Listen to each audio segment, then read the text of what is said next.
Let's talk about approach to suspected acute infectious diarrhea.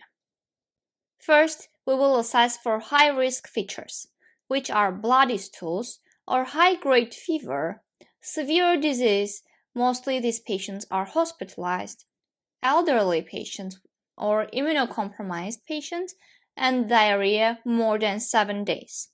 If none of these high-risk features are present, we will do supportive care with fluid replacement only.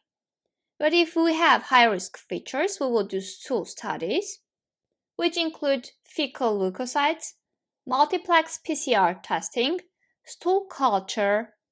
For people who had recent travel, we will consider ova and parasite testing.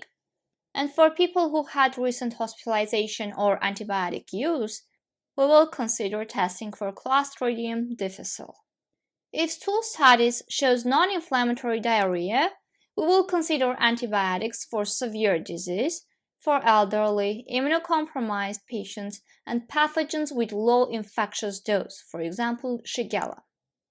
But if testing shows inflammatory diarrhea, which includes bloody stools and positive fecal leukocytes, this is very important. We should differentiate between Shiga toxin producing Escherichia coli and non-Shiga toxin producing Escherichia coli.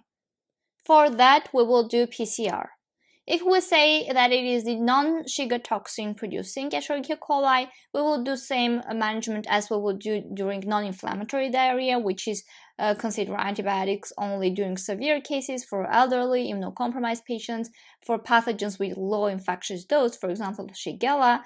But if it is Shiga toxin producing Escherichia coli, we should avoid antibiotics because there is a high risk that HUS or hemolytic uremic syndrome will occur. And we should do intravenous volume expansion.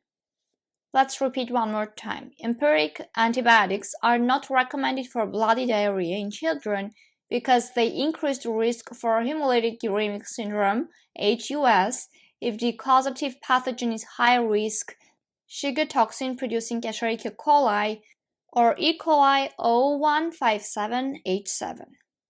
Thank you, bye.